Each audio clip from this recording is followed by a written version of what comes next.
Hello प्यारे बच्चों, कैसे हो सब लोग। उम्मीद है कि सब बहुत अच्छे से होंगे। इस वीडियो में हम डिस्कस करने वाले हैं क्लास 10 साइंस के 6th सैंपल पेपर सॉल्यूशन के क्वेश्चन नंबर 21 से लेकर 30 के सॉल्यूशन के बारे में। अगर आपने इससे प्रीवियस वीडियो अभी तक नहीं देखा है तो कंप्लीट प्लेलिस्ट का लिंक मिलेगा आपको डिस्क्रिप्शन में, तो एक बार डिस्क्रिप्शन चेक करना आप नहीं भूलोगे।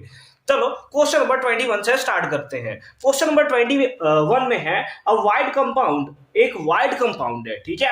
ऑन हीटिंग, जब उसको हीट किया जाता है, decomposes to give brown fumes, ठीक है। वो क्या देता है? ब्राउन फ्यूम्स का फॉर्मेशन करता है। चैप्टर नंबर 1 से ही ये क्वेश्चन है, बताओ फटाफट से कौन सा है। And the yellow residue is left. अब तो हम 100% कंफर्म हो गए भाई कि इसका आंसर क्या होने वाला है।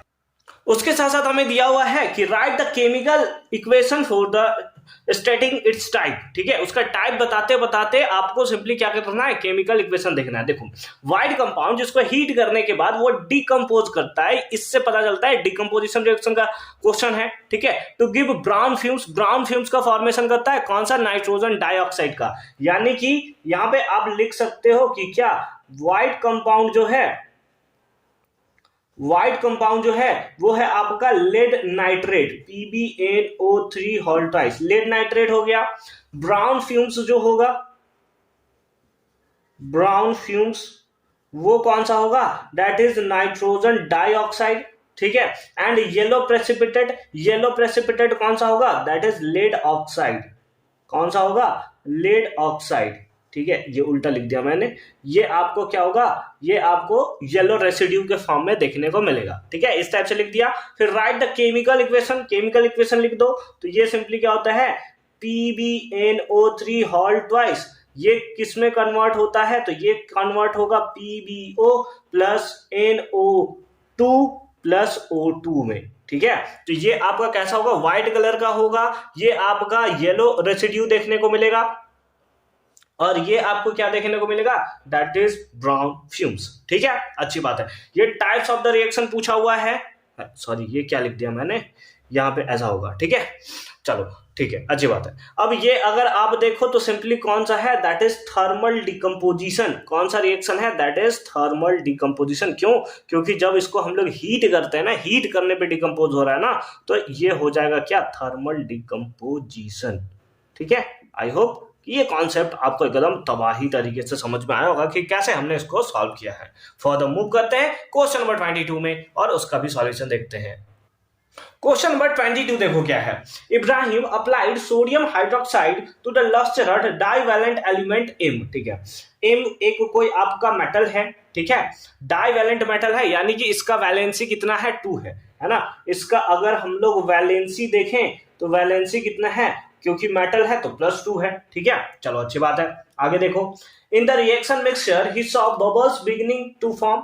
जब वो सिंपली क्या देखता है? रिएक्शन मिक्सचर को देखता है तो वहां पे कुछ बबल्स जो है वो फॉर्म होते हुए देखने को मिलते हैं। When hydrochloric acid was used to treat with this element the recorded is the same finding. यानी कि जब एसिड के साथ भी रिएक्शन करता है तो भी हमें सेम देखने को मिलता है, ठीक है। Tell him how to recognize the gas that was produced for both reaction, write chemical equation। देखो दोनों ही केस में क्या होगा? हाइड्रोजन गैस का फॉर्मेशन होगा। यानी कि जब ये डाइवैलेंट मेटल जो है, जब ये NaOH के साथ रिएक्शन करेगा तो ये फॉर्मेशन करेगा Na2MO2 और उसके साथ साथ H2 गैस। ये क्या बात हुआ सर? ये क्या बात हुआ? आप जबरदस्ती का लिखे जा रहे हो, ठीक है। मतलब ये हाइड्रोजन गैस निकालना है तो कुछ भी कर दोगे। ये कैसे बना? तो चलो एक एग्जांपल के थ्रू मैं आपको बताता हूं। लेट अस सपोज एक डाइवैलेंट कंपाउंड जो है वो जिंक है। कौन सा है? जिंक है। तो जिंक का जब रिएक्शन NaOH के साथ कराओगे तो एसिड बेस वाले चैप्टर में आपने पढ़ रखा है कि जब कोई मेटल बेस के साथ रिएक्शन करता है तो सॉल्ट और हाइड्रोजन गैस का फॉर्मेशन होता है। तो यहाँ पे किसका फॉर्मेशन होगा? यहाँ पर फॉर्मेशन होगा सोडियम जिंकेट का और उसके साथ साथ H2 गैस जो है वो सिंपली रिलीज होगा और यही H2 गैस जो है वो सिंपली क्या होगा? बबल के फॉर्म में हमें देखने को मिलेगा। अगर आपको आइडेंटिफाई करना है कि ये कौन सा गैस है तो सिंपली हम लोग क्या करते हैं? मैच स्टिक को, जलता हुआ मैच स्टिक को वहां ले जाते हैं तो पप पप पप पप करके वो जलने लगता है, ठीक है। तो इस बेसिस पे आप बोल सकते हो। उसके साथ साथ दिया था कि जब एसिड के साथ रिएक्शन करेंगे एंड इसी मेटल का रिएक्शन अगर आप HCl के साथ कराते हो तो क्या बनेगा, मेटल क्लोराइड का फॉर्मेशन होगा, यानी MCl2 का डाइवोलेंट है ना, तो MCl2 बनेगा, उसके साथ साथ हाइड्रोजन गैस रिलीज होगा। एग्जांपल में देखना चाहो तो सपोज कि हमारे पास जिंक ही है, उसका रिएक्शन आप HCl के साथ कराते हो तो क्या बनेगा, जिंक क्लोराइड, और उसके साथ साथ क्या निकलेगा, दैट इज हाइड्रोजन गैस। क्या निकलेगा, हाइड्रोजन गैस। ठीक है, तो इस बेसिस पे आपको केमिकल रिएक्शन भी लिखना था, आपने केमिकल रिएक्शन भी देख लिया, और आपको ये पता करना था कि the gas that is produced, तो सिंपली आप बोल सकते हो कि हाइड्रोजन गैस जो है वो प्रोड्यूस्ड होता है। ठीक है, तो एकदम वर्डिंग के फॉर्म में भी आप लिख दोगे, रिएक्शन लिखा हुआ है, रिएक्शन भी आप लिख सकते हो, बस आपका मेन मोटिव होना चाहिए कि आपको समझ में आ रहा है या नहीं आ रहा है। और आई होप कि ये कॉन्सेप्ट आपको बहुत अच्छे तरीके से समझ आया होगा। ठीक है, चलो आ जाओ क्वेश्चन नंबर 23 देखते हैं।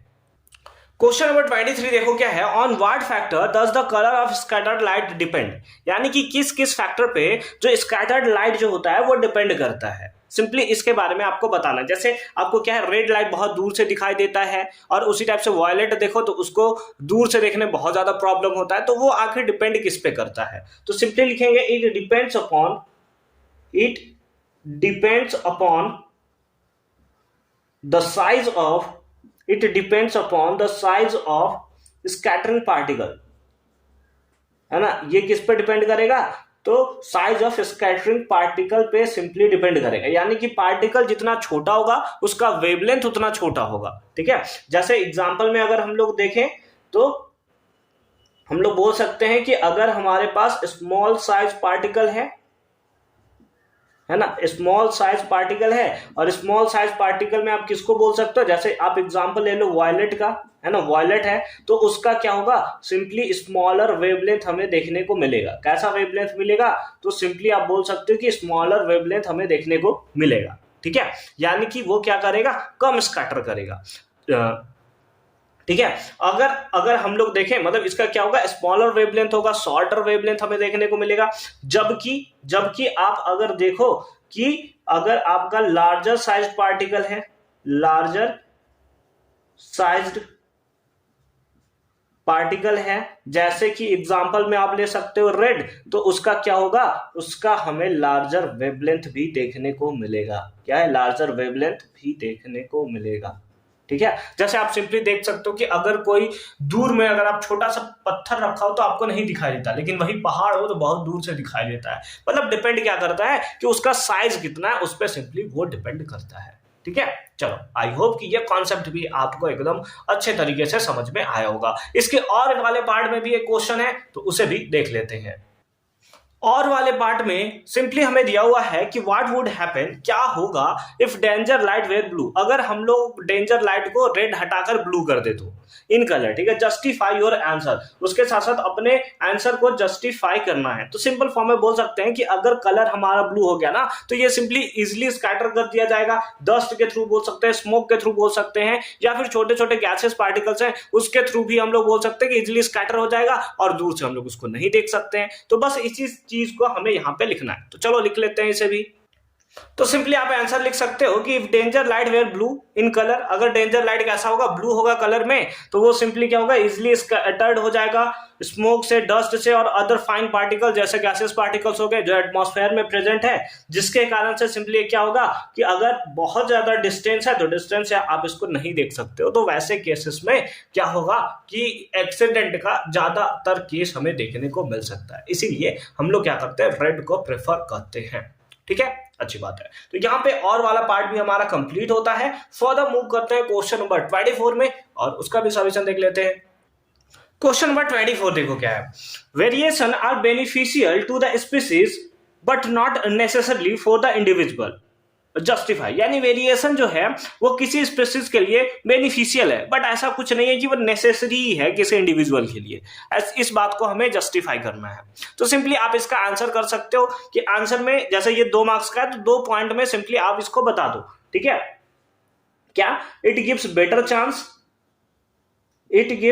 Better chance for their survival, है ना, जैसे जैसे हमारा क्या हो रहा है कि इन्वायरमेंटल में चेंजेस हो रहे हैं तो उसके केसेस में सर्वाइवल के ऊपर अगर उसके ऊपर खतरा आ जाएगा अगर वो वेरिएशन नहीं करेगा अपने स्पीसीज में। ठीक है, तो it is better for their survival, है ना, फॉर देयर सर्वाइवल, ठीक है, उसके सर्वाइवल के लिए क्या है कि चेंजिंग इन्वायरमेंट में अपने आप को ढाल सके, ठीक है। और सेकेंड पॉइंट में हम लोग क्या लिख सकते हैं कि it is a basic of heredity, है ना, ये हेरिडिटी का सबसे बड़ा रूल ही हमें देखने को मिलता है। तो हम लोग बोल सकते हैं it form the basis for heredity, है ना, हेरिडिटी के लिए बहुत ही ज्यादा ये इंपॉर्टेंट हमें देखने को मिलता है। तो इस टाइप से 2 पॉइंट्स में आप इसका आंसर कर सकते हो, ठीक है। अब चाहो तो 3 पॉइंट्स भी लिख सकते हो, मैक्स टू मैक्स 3 पॉइंट्स लिखो, लेकिन टू द पॉइंट अगर आपने 2 पॉइंट्स भी लिख दिए हैं तो वो सिंपली काउंट हो जाएंगे आपके, ठीक है। इसके और वाले पार्ट में भी एक क्वेश्चन है, तो चलो उसे भी देख लेते हैं।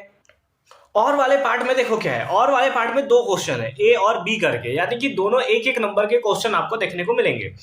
आइडेंटिफाई द ऑर्गेनिज्म को आइडेंटिफाई करना है विच अकर्स काला आजार, जो काला आजार करता है, and how does this organism reproduce, कैसे करता है। तो सिंपली आप इसका आंसर कर सकते हो कि ये जो है वो हमारा क्या है, बाइनरी फ्यूजन का एग्जांपल हमें देखने को मिल रहा है, ठीक है। तो कुछ ऑर्गेनिज्म के नाम बताने हैं, तो सिंपली आप इसमें लिख सकते हो दैट इज लिस्मोनिया, है ना, लिस्मैनिया मोनिया जो आप बोलो, ठीक है।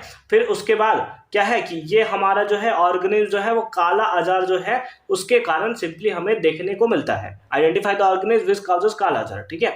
How does this organism reproduced, तो सिंपली आप लिख सकते हो कैसे, बाइनरी फ्यूजन, है ना, बाइनरी है ना, ऐसे ही होता है ना भैया, बाइनरी, ठीक है, हो जाता है कभी कभी यार, बाइनरी फ्यूजन, ठीक है। चलो अच्छी बात है, ये ए पार्ट का आंसर हो गया। बी पार्ट में देखो, draw a diagram showing it's reproduction, तो आपको नीचे में एक डायग्राम देखने को मिल रहा होगा। इस बेसिस पे सिंपली आप क्या कर सकते हो कि जो लिस्मैनिया है इसके अंदर आप काला आजार को, या फिर यूं बोले तो बाइनरी फ्यूजन को आप सिंपली क्या कर सकते हो, शो कर सकते हो, ठीक है। देन आई होप कि ये कॉन्सेप्ट भी आपको बहुत अच्छे तरीके से समझ में आया होगा। फर्दर मूव करते हैं नेक्स्ट क्वेश्चन में। क्वेश्चन नंबर 25 देखो क्या है, ऑब्जर्व द फॉलोइंग क्रॉस, ठीक है। ये जो नीचे हमें क्रॉस किया हुआ है, यानी कि प्योर टॉल पी प्लांट का किसके साथ, प्योर डॉफ पी प्लांट्स के साथ, यानी कि प्योर ये टॉल हो गया और प्योर डॉफ ये हमारा हो गया। तो जब इन लोग दोनों का क्रॉस कराया जाता है तो आपको क्या होगा, सारे के सारे आपको टॉल ही देखने को मिलेंगे, यानी कि आपको एक ही टाइप का वेरिएशन देखने को मिलता है, टी और स्मॉल टी आपको सिंपली देखने को मिलेगा। यानी कि सारा का सारा जो F1 जनरेशन में है उसका फिनोटाइप आपको कैसा देखने को मिलेगा, टॉल देखने को मिलेगा। तो यहाँ पे क्या दिया है कि what happens to the trait of the dwarf plants, तो ये जो ड्वार्फ प्लांट्स है उसके साथ क्या हुआ, सिंपली ये पूछा हुआ है। तो सिंपली आप इसका आंसर क्या कर सकते हो कि जो F1 जनरेशन है ना उसमें केवल हमें क्या देखने को मिल रहा है, टॉल प्लांट्स देखने को मिल रहे हैं। बट ऐसा नहीं है कि ड्वार्फ प्लांट्स जो है नहीं है, क्योंकि हम लोग बोले कि यहाँ पे टॉल प्लांट देखने का रीजन सिंपली क्या है कि जो ये टॉल वाला पार्ट है वो डोमिनेंट होगा और डॉफ वाला पार्ट जो है रिसेसिव होगा। क्योंकि ये डोमिनेंट है इसीलिए हमें क्या देखने को मिल रहा है कि इसका अपीयरेंस हमें F1 जनरेशन में देखने को मिल रहा है। और क्योंकि डॉफ प्लांट जो है वहां पे सप्रेस हो चुका है तो हो सकता है कि आने वाले जनरेशन में यानी कि F2 जनरेशन में सिंपली हमें वो देखने को मिलेगा। तो हमें यहाँ पे लिखा है कि क्या हुआ है, ठीक है, उसके साथ। तो यहां पे लिख सकते हैं कि dwarf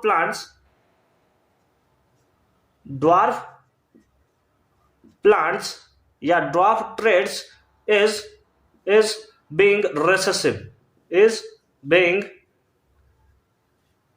recessive, that is it cannot expressed, है ना, इसीलिए सिंपली क्या हुआ है कि ये एक्सप्रेस्ड नहीं हुआ है, ठीक है। हो सकता है कि आगे आने वाले जनरेशन में F2 जनरेशन में हो सकता है कि वो हमें ड्वार्फ प्लांट्स देखने को मिले और दिखते को भी मिलता भी है, ठीक है। तो आई होप ये कॉन्सेप्ट भी आपको बहुत अच्छे तरीके से समझ में आया होगा। फर्दर मूव करते हैं नेक्स्ट क्वेश्चन पे। क्वेश्चन नंबर 26 में है, give one example of an organic compound present in biogas, draw electron dot structure of this compound. देखिए हमें क्या बताना है, एक एग्जांपल बताना है वैसे ऑर्गेनिक कंपाउंड्स का जो बायोगैस में प्रेजेंट होता है। तो सिंपल फॉर्म में लिख दोगे कि ऑर्गेनिक कंपाउंड जो होगा, ऑर्गेनिक कंपाउंड, ठीक है, ऑर्गेनिक कंपाउंड कौन सा हो गया, दैट इज मीथेन। कौन सा हो गया, मीथेन, ठीक है, ये आपने सिंपली चैप्टर में पढ़ रखा होगा, जिसका सिंपली फॉर्मूला क्या होता है, CH4। उसके बाद ये draw electron dot structure of this compound, है ना। इसका इलेक्ट्रॉन डॉट स्ट्रक्चर बनाना है तो कार्बन का एटॉमिक नंबर 6 होता है, तो इसका इलेक्ट्रॉनिक कॉन्फ़िगरेशन 2,4 हो गया, और हाइड्रोजन का 1 होता है तो इसका सिंपली 1 हो गया। कार्बन कितना है, 1 है तो मिडल में रहेगा, और हाइड्रोजन इसके चारों साइड पे हमें देखने को मिलेंगे। ठीक है, अब देखो हाइड्रोजन का एटॉमिक नंबर कितना है, 1 है, तो इसको हमें सिंपली क्या दे दिया, एक एक इलेक्ट्रॉन सबको दे दिया है। कार्बन का कितना है, 4 है, तो सिंपली ये इसके साथ एक इलेक्ट्रॉन, इसके साथ एक इलेक्ट्रॉन, इसके साथ एक इलेक्ट्रॉन और इसके साथ एक इलेक्ट्रॉन को शेयर करेगा। इसके बेसिस पे ये अपना ड्यूप्लेट कंप्लीट कर लेगा। सेम हेयर, ये अपना ड्यूप्लेट कंप्लीट कर लेगा, यहां पर भी ये अपना ड्यूप्लेट कंप्लीट कर लेगा, और यहां पर भी ये अपना क्या होगा, डुप्लेट कंप्लीट कर लेगा। ठीक है, अब इस बेसिस पे अगर आप इसको देखो तो ये सिंपली क्या कर लेगा, अपना ऑक्टेट कंप्लीट कर लेगा। क्या कर लेगा, अपना ऑक्टेट ये कंप्लीट कर लेगा। तो ये हो गया एक्चुअल में इलेक्ट्रॉन डॉट स्ट्रक्चर। और अगर इससे बॉन्डिंग स्ट्रक्चर पूछता तो क्या लिखते कि इस टाइप से, इस टाइप से, इस टाइप से और इस टाइप से। ये हो गया हमारा किसका, CH4 का स्ट्रक्चर। आई होप कि ये कॉन्सेप्ट भी आपको एकदम अच्छे तरीके से समझ में आया होगा। और यहाँ पर हमारे सारे के सारे 2 मार्क्स के क्वेश्चन जो है वो कंप्लीट हो जाते हैं। अब हम लोग क्वेश्चन नंबर 27 में मूव करेंगे, जो कि 3 मार्क्स के क्वेश्चन है। तो क्योंकि 3 मार्क्स के क्वेश्चन है तो ये जो है आपके एग्जामिनेशन में अच्छा खासा वैल्यू रखता है। ठीक है, तो एकदम प्रॉपर फॉर्म में आपको आंसर करना है, एकदम सिंपल फॉर्म में आपको आंसर करना है, और टू द पॉइंट आपको आंसर करना है। क्वेश्चन नंबर 27 देखो क्या है। 27 में दिया है, Rakesh perform the experiment to study the dispersion of light by the glass prism and draw the following figure. ठीक है, एक पहले इसको ड्रॉ करके हम लोग रख लेते हैं ताकि हम लोग इसको अच्छे तरीके से समझ सके। ठीक है, ये हमारा क्या हो गया, ग्लास प्रिज्म हो गया। ठीक है, बहुत पतला ग्लास प्रिज्म है सर, कोई बात नहीं, कोई बात नहीं, सह लो। ठीक है, ये ऐसे चला गया, ये ऐसे चला गया। ठीक है, जो ऐसे गया है वो सिंपली इधर बेंड करेगा, और ये जो है कुछ और बेंड करेगा, और इधर सिंपली क्या है, हमारे पास एक पट्टा है जहां पर हम लोग क्या करेंगे, डिफरेंट डिफरेंट कलर के लाइट को सिंपली हम लोग क्या करेंगे, एब्जॉर्ब करेंगे। ठीक है, अब इसका नाम दे दिया है, 1 से स्टार्ट है, 1 2 3 4 5 6 और 7 है ना। तो इसको थोड़ा नीचे कर देते हैं ताकि 7 में हम लोग पहुंच सके। ये देखो, ठीक है, चलो अच्छी बात है। अब इसके बेसिस पे ए पार्ट में सिंपली आपको दिया हुआ है कुछ क्वेश्चन, चलो देख लेते हैं क्या है। The colour of the position, ये सिंपली क्या करेगा, पहले देख लो विबग्योर का फॉर्मेशन करेगा, तो ये वी होगा, ये आई होगा, विब बी होगा, फिर ये जी होगा, ये वाई होगा, ये ओ होगा और ये आर होगा। तो इस टाइप से विबग्योर आपको देखने को मिलेगा, है ना। 7 का वी हो गया, 6 का, इस टाइप से आप सिंपली बोल सकते हो। ठीक है, the colour at position 3 and 5, 3 पे कौन सा है, येलो, है ना। तो 3 पोजीशन पे कौन सा है, वो हमें येलो देखने को मिल रहा है, और कौन सा पोजीशन 5, और 5 पे हमें कौन सा देखने को मिल रहा है, दैट इज ब्लू। कौन सा दिख रहा है, ब्लू। ठीक है, blue are the similar to the colour of sky and the colour of gold metal respectively. अच्छा, 3 पे जो है कलर ऑफ स्काई है, नहीं भाई नहीं, ये तो गलत स्टेटमेंट हो गया, ये तो गलत स्टेटमेंट हो गया, ये उल्टा कर दिया ना। ये हमें गोल्ड का कलर देखने को मिलेगा और ये हमें स्काई का कलर देखने को मिलेगा। क्वेश्चन गलत है क्या। अच्छा, is the above statement made by the student correct, और अच्छा पूछा है करेक्ट है या इनकरेक्ट है, तो बिल्कुल इनकरेक्ट है ना। समझ गए ना कैसे इनकरेक्ट है, इनकरेक्ट होगा। ठीक है, जस्टिफाई करना है आपको, तो सिंपली हम लोग बोलेंगे कि colour of the sky blue होता है, तो ये 3 से रिप्रेजेंट ना होकर किससे रिप्रेजेंट होता, 5 से रिप्रेजेंट होता। जबकि आपको दिया 3 एंड 5, तो 3 के प्लेस पे कलर ऑफ स्काई आएगा और 5 के प्लेस पे गोल्ड ऑफ कलर आएगा, gold of colour of gold आएगा। ठीक है, तो उस बेसिस पे ये तो उल्टा बोल दिया, तो इनकरेक्ट स्टेटमेंट हो गया। अगर आपको जस्टिफाई करने के लिए बोलेगा तो सिंपली आपको लिख देना होगा कि colour of sky is marked as 5 because the colour of sky is blue. ठीक है, सिमिलरली आपको लिखना होगा कि colour of the gold is yellow, therefore it is represented by the number 3, है ना। और इस बेसिस पे हम लोग बोल सकते हैं कि ये स्टेटमेंट कैसा है, इनकरेक्ट स्टेटमेंट है। बी पार्ट में देखो क्या है, which of the above shown position correspond approximately two the colour of. ठीक है, क्या है, विच ऑफ द अबव, है ना, जो ऊपर में दिया हुआ है ये पोजीशन जो हमें दिया हुआ है, correspond approximately two the colour of. अच्छा ठीक है, नंबर 1 पॉइंट में है द सॉल्यूशन ऑफ पोटेशियम पर मैग्नेट। पोटेशियम परमैंगनेट KMnO4, है ना। इसका कलर कैसा होता है, तो इसका कलर, अब देखो कलर अगर आपको याद नहीं रहेगा ना बहुत प्रॉब्लम होगा, ठीक है। तो कलर आप अच्छे तरीके से याद रखोगे। इसका कलर वायलेट से होता है, और वायलेट से किसको रिप्रेजेंट किया गया है, दैट इज 7 से वायलेट को रिप्रेजेंट किया गया है, ठीक है। सेकंड में देखो डेंजर और स्टॉप लाइट, बताओ कौन सा होता है भाई, रेड होता है ना। डेंजर के लिए हम लोग रेड का यूज करते हैं, और रेड को किससे रिप्रेजेंट किया गया है, 1 से रिप्रेजेंट किया गया है। और यहां पर हमारा सिंपली ये क्वेश्चन जो है वो कंप्लीट हो जाता है। अब देखो इसके और वाले पार्ट में भी एक क्वेश्चन आपको देखने को मिल रहा होगा, क्या है, refractive index of media A, B, C and D are given, है ना। A, B, C और D का सिंपली हमें रिफ्रैक्टिव इंडेक्स गिवन है, ठीक है। उसके बाद देखते हैं आगे क्या क्वेश्चन क्या है। तो आगे सिंपली हमें क्या दिया है, एक चार्ट दिया हुआ है, मीडिया दिया है A, B, C, D और रिफ्रैक्टिव इंडेक्स दिया है कितना, 1.33, 1.44, 1.52 और 1.65। तो चलो पहले इसके बना लेते हैं, उसके बाद क्वेश्चन देखते हैं, ठीक है, ज्यादा क्लियर होगा हमें। हमें क्या दिया हुआ है, ए दिया हुआ है, बी दिया हुआ है, सी दिया हुआ है और डी दिया हुआ है। ए का दिया है रिफ्रैक्टिव इंडेक्स 1.33, इसका दिया है 1.44, इसका दिया है 1.52 और इसका सिंपली दिया है 1.65, ठीक है। ये सिंपली आपको गिवन है सबका रिफ्रैक्टिव इंडेक्स, ठीक है। हाँ सर ठीक है सर, मान लिया सर कि ये हमारे पास गिवन है, अब आगे का क्या बताओ सर, अब आगे का क्या, ठीक है। देखो उसके बाद है, in which of this media is the speed of light is minimum, किसमें मिनिमम होगा। तो सिंपली ये आपको क्या दिया है, रिफ्रैक्टिव इंडेक्स दिया हुआ है, RI दिया हुआ है, ठीक है। और ये सिंपली क्या है, मीडियम है ना, ये मीडियम है। तो हमसे पूछा कि किसमें स्पीड ऑफ लाइट जो होगा वो मिनिमम देखने को मिलेगा। तो देखो जिसका रिफ्रैक्टिव इंडेक्स सबसे ज्यादा होता है ना, रिफ्रैक्टिव इंडेक्स जितना ज्यादा होगा वेलोसिटी उतना मिनिमम होगा। तो यानी कि मिनिमम वेलोसिटी जो होगा, मिनिमम वेलोसिटी जो आपसे पूछा हुआ है किसमें, फर्स्ट पार्ट में, वो किसका होगा, दैट इज डी पार्ट का होगा, क्योंकि इसका रिफ्रैक्टिव इंडेक्स सबसे ज्यादा है इसलिए यहां पर वेलोसिटी सबसे कम होगा। और सेकंड में पूछा है मैक्सिमम वेलोसिटी, तो मैक्सिमम स्पीड या मैक्सिमम वेलोसिटी वही बोल सकते हो, मैक्सिमम स्पीड या मैक्सिमम वेलोसिटी, ये सिंपली किसका होगा, तो जिसका रिफ्रैक्टिव इंडेक्स सबसे कम होगा दैट इज ए। और ये हमारा सिंपली क्या हो जाएगा, आंसर हो जाएगा। गिव रीजन, अच्छा इसके लिए सिंपली आपको क्या देना है, रीजन भी बताना है कि क्या होगा। तो सिंपली लिख दोगे इट इज बिकॉज, ऐसा इसलिए होगा क्यों, क्योंकि रिफ्रैक्टिव इंडेक्स जो होता है, RI जो होता है, वो इनवर्सली प्रोपोर्शनल होता है किसके, वेलोसिटी ऑफ मीडियम के, है ना, किसके, स्पीड ऑफ मीडियम के, speed of light in medium,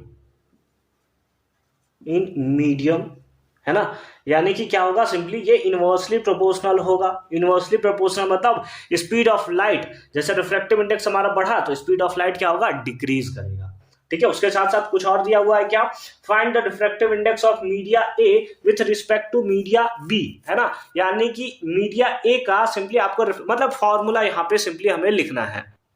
तो सिंपली क्या दिया हुआ है, फॉर्मूला में किसका लिखना है, refractive index of media A with respect to media B, है ना। यानी कि हमें सिंपली क्या लिखना है, रिफ्रैक्टिव इंडेक्स लिखना है, refractive index of media A with respect to media B, है ना, यही सिंपली हमें लिखना है, ठीक है।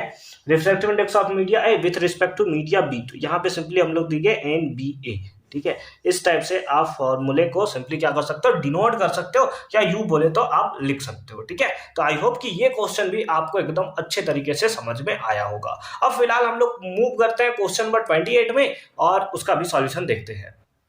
क्वेश्चन नंबर 28 देखो क्या है, a student name rakhi was performing an experiment in chemistry lab, ठीक है। राखी नाम की कोई लड़की है, स्टूडेंट है, जो क्या करती है, केमिस्ट्री लैब में एक्सपेरिमेंट करती है।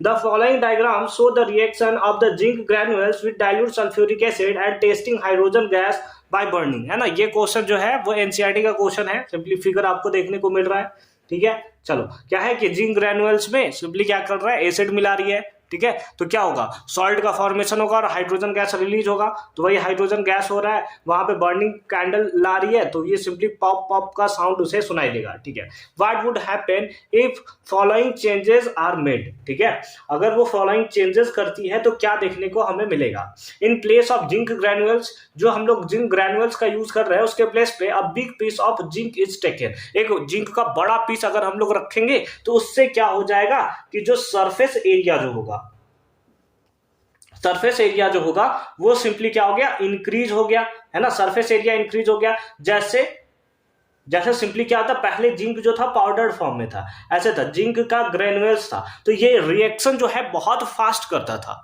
ठीक है, बट जैसे ही आपका क्या करोगे कि बड़ा सा एक पत्थर ले लोगे तो उसमें क्या होगा कि जो H2SO4 है वो अच्छे तरीके से वर्क नहीं कर पाएगा, है ना, जिसके कारण से रिएक्टिविटी जो होगा, जो रिएक्शन होगा वो आपका क्या हो जाएगा, स्लो हो जाएगा। क्या हो जाएगा, रिएक्शन स्लो हो जाएगा, और उसके साथ साथ आप बोल सकते हो कि सरफेस एरिया हमारा इंक्रीज कर जाएगा। बी पार्ट में देखो क्या है, in place of zinc granules copper piece are taken, है ना, अगर जिंक ग्रेन्युअल्स के प्लेस में कॉपर पीस को अगर आप ले लेते हो तो क्या होगा। तो जैसे देखो पहले क्या रिएक्शन होता था कि जब जिंक ग्रेन्युअल्स का हम लोग हाइड्रोक्लोरिक एसिड के साथ रिएक्शन कराते थे तो ये फॉर्मेशन होता था जिंक क्लोराइड का और हाइड्रोजन गैस रिलीज होता था। अब अगर इसके प्लेस पे in place of zinc we use copper, अगर हम लोग कॉपर का यूज करें तो क्या हो गया, Cu जो है जब HCl के साथ रिएक्शन करेगा तो Cu के पास टेंडेंसी नहीं है कि वो हाइड्रोजन को डिस्प्लेस कर सके। यहां तो जिंक जो है इसके पास टेंडेंसी था, तो ज्यादा सिंपली क्या करता था, ये ज्यादा रिएक्टिव था तो हाइड्रोजन को डिस्प्लेस कर सकता था, बट यहां नहीं कर पाएगा, इसीलिए नो रिएक्शन टेक्स प्लेस। क्यों, it is because copper is a less reactive than hydrogen. Simply आप इसका आंसर कर सकते हो। ठीक है, सी पार्ट में देखो, instead of dilute sulphuric acid nitric acid are taken. हाँ देखो, अगर इसके प्लेस पे ये जो आपके पास कौन सा है हाइड्रोक्लोरिक एसिड है, उसके प्लेस पे अगर आप नाइट्रिक एसिड का यूज करते हो तो लिखेंगे since nitric acid is strong oxidising agent, है ना, कैसा है, तो एक स्ट्रॉन्ग ऑक्सीडाइजिंग एजेंट है, strong oxidising agent therefore it cannot form hydrogen gas,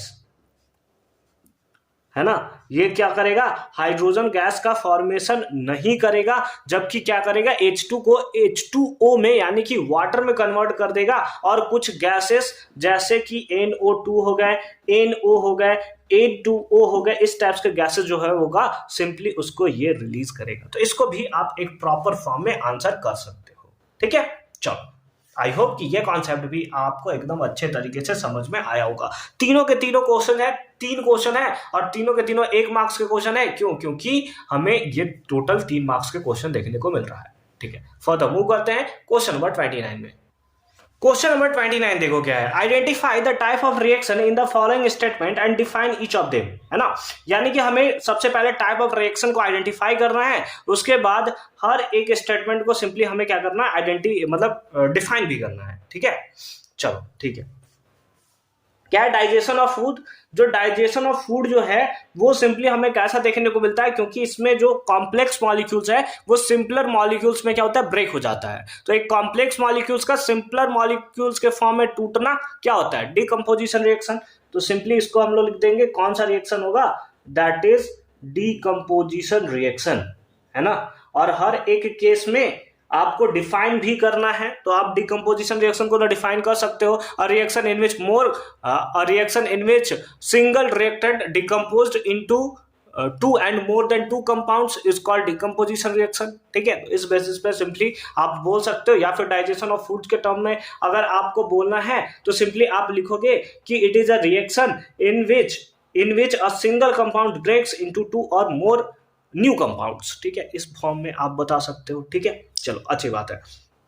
आ जाओ, rusting of iron. Rusting of iron जो होगा वो सिंपली किसका रिएक्शन होगा, ऑक्सीडेशन रिएक्शन का एग्जांपल हमें देखने को मिलेगा। या फिर अगर मोर कॉम्प्लेक्स बोले तो, क्योंकि हमने पढ़ रहा है कि अगर ऑक्सीडेशन हुआ है तो रिडक्शन भी तो होगा ही होगा, यानी कि ये किसका एग्जांपल है गया, तो रिडॉक्स रिएक्शन का एग्जांपल हो गया। अब आप बोल सकते हो कि कैसे होगा, क्योंकि सिंपली अगर आप इसका रिएक्शन लिखना चाहो बी का, तो ये क्या होगा कि आयरन में जब आप O2 ऐड करोगे तो ये फॉर्मेशन करेगा Fe2O3 का, है ना, कि अगर ये थर्ड पॉइंट में हुआ तो रस्टिंग ऑफ आयरन है ना सिंपली, तो सिंपली क्या होगा Fe plus O2 plus H2O, ठीक है, इस टाइप से ये फॉर्मेशन करता है किसका, Fe2O3 dot x mole of H2O। ये है आपका रस्टिंग ऑफ आयरन का सिंपली एग्जांपल आपको देखने को मिलेगा। तो यहाँ पर सिंपली क्या हुआ है, अगर आप आयरन का देखो ना तो आयरन इधर अकेला था, इधर जाते जाते ऑक्सीजन इसके साथ ऐड हुआ है, तो इसके साथ क्या हुआ, इसका सिंपली आपको ऑक्सीडेशन होता हुआ देखने को मिल रहा है, और ऑक्सीजन इधर जाते जाते आयरन के साथ ऐड हो गया, यानी कि मोर पॉजिटिव एलिमेंट्स के साथ, यानी कि इसका रिडक्शन हुआ है। तो इस बेसिस पे बोल सकते हो कि ये सिंपली क्या है, रिडॉक्स रिएक्शन है। सी पार्ट में देखो क्या है, हीटिंग ऑफ मैंगनीज डाइऑक्साइड, है ना, क्या है, दैट इज मैंगनीज डाइऑक्साइड हमें देखने को यहाँ पे मिल रहा है। तो डाइऑक्साइड का तो मतलब सिंपली जानते ही हो O2, है ना, जैसे कार्बन डाइऑक्साइड तो CO2, ठीक है। तो इसी टाइप से इसका रिएक्शन आप करा रहे हो एल्यूमिनियम पाउडर के साथ, तो ये सिंपली क्या होगा, डिस्प्लेसमेंट रिएक्शन होगा भाई। एल्यूमिनियम ज्यादा रिएक्टिव है तो फॉर्मेशन करेगा Al2O3 का, और मैंगनीज को जो है वो डिस्प्लेस कर देगा। तो ये कैसा रिएक्शन दिखेगा आपको, दैट इज डिस्प्लेसमेंट रिएक्शन। इसको अगर आपको डिफाइन करना है तो क्या करोगे, reaction in which more reactive element displace the less reactive element from there compound is called displacement reaction, ठीक है। इस टाइप से इसको आप डिफाइन कर सकते हो, ठीक है। फॉर मूव करते हैं लास्ट क्वेश्चन में, दैट इज क्वेश्चन नंबर 30 में।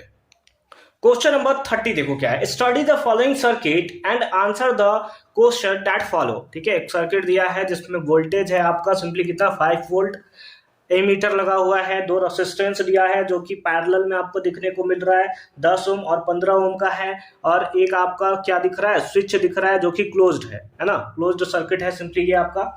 ए पार्ट में देखो क्या है, state the type of combination of 2 resistor in the circuit. अभी हमने बात किया यार, ये जो रेसिस्टर है ये सिंपली किसमें देखने को मिल रहा है, तो पैरेलल कॉम्बिनेशन, तो लिख दो कौन सा, पैरेलल कॉम्बिनेशन, ये सिंपली हमें देखने को मिल रहा है, ठीक है।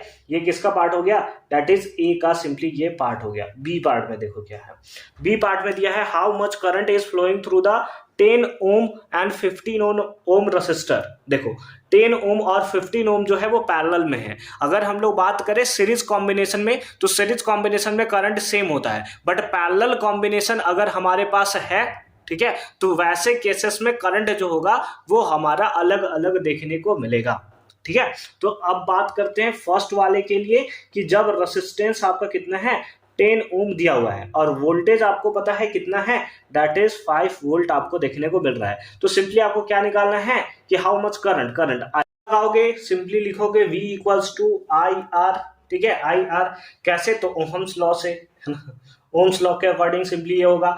तो अगर आपको करंट निकालना है तो क्या लिखोगे, V बाई आर, क्या लिखोगे, V बाई आर, और करंट V कितना दिया हुआ है, that is 5 volt, divided by resistance कितना दिया है, 10 ओम, कैंसिल करोगे तो 1/2 आ जाएगा, दैट इज 0.5 एम्पियर। इतना आपको देखने को मिलेगा कि करंट फ्लो कर रहा है किसके थ्रू, तो 10 ओम रेसिस्टर के थ्रू। अब सेकंड पार्ट में देखो, सेकंड पार्ट में आपको रेसिस्टेंस दिया हुआ है कितना, दैट इज 15 ओम, ठीक है, और वोल्टेज तो हमारा सेम ही होगा, दैट इज 5 वोल्ट, है ना। तो इस बेसिस पे अगर आप अगेन निकालो करंट I इक्वल्स टू, तो क्या हो जाएगा, V बाई आर, कितना हो जाएगा, तो सिंपली हो जाएगा V बाई आर, ठीक है। अब देखो V कितना है, तो I इक्वल्स टू V आपको दिख रहा है 5, और R कितना है, दैट इज ये आपको दिख रहा है 15, है ना, तो 15, तो ये आ गया 1 टाइम्स में, 3 टाइम्स में, तो कैंसिल कर दोगे तो आ जाएगा 0.66 एम्पियर। ये आपको क्या मिलेगा, करंट देखने को मिलेगा 0.66 एम्पियर, ठीक है। यहाँ पे करंट आया 0.5 एम्पियर और यहाँ पर करंट आया 0.66 एम्पियर, ठीक है। चलो, तो ये पार्ट हमारा सिंपली यहाँ पे सेकंड वाला जो बी पार्ट है वो कंप्लीट होता है। सी पार्ट में देखो क्या है, what is the A meter reading, है ना। ए मीटर का रीडिंग आपको क्या देखने को मिलेगा, सिंपली ये आपसे पूछा हुआ है। तो ए मीटर सिंपली आपको करंट ऑफ द सर्किट बताता है। तो सिंपली अगर इसको आप I1 मानो, इसको आप I2 मानो, तो नेट करंट बताएगा कितना, I1 प्लस I2, सिंपली ये मतलब करंट बताएगा। I1 कितना निकाले हो 0.5 प्लस I2 कितना निकला है, दैट इज 1/3 है, तो 0.33 होगा यार, ये थोड़ा नशा है हमारा। तो ये 0.33 हो गया, ठीक है। तो ऐड करोगे तो कितना आ जाएगा 0.83 ampere, and that is the right answer of this question. तो इस टाइप से आप तीनों के तीनों नंबर्स को एकदम आराम तरीके से लूट सकते हो, ठीक है। देन आई होप कि ये सारा का सारा कॉन्सेप्ट आपको बहुत ही प्यारे तरीके से समझ में आया होगा। इसका क्वेश्चन नंबर 31 से लेकर आगे तक के क्वेश्चन यानी 39 के क्वेश्चंस को हम सॉल्व करेंगे नेक्स्ट वीडियो में। नेक्स्ट वीडियो अभी तक का जितना भी अपलोडेड है कंप्लीट प्लेलिस्ट का लिंक मिलेगा आपको डिस्क्रिप्शन में, तो एक बार डिस्क्रिप्शन आप जरूर चेक कर लोगे।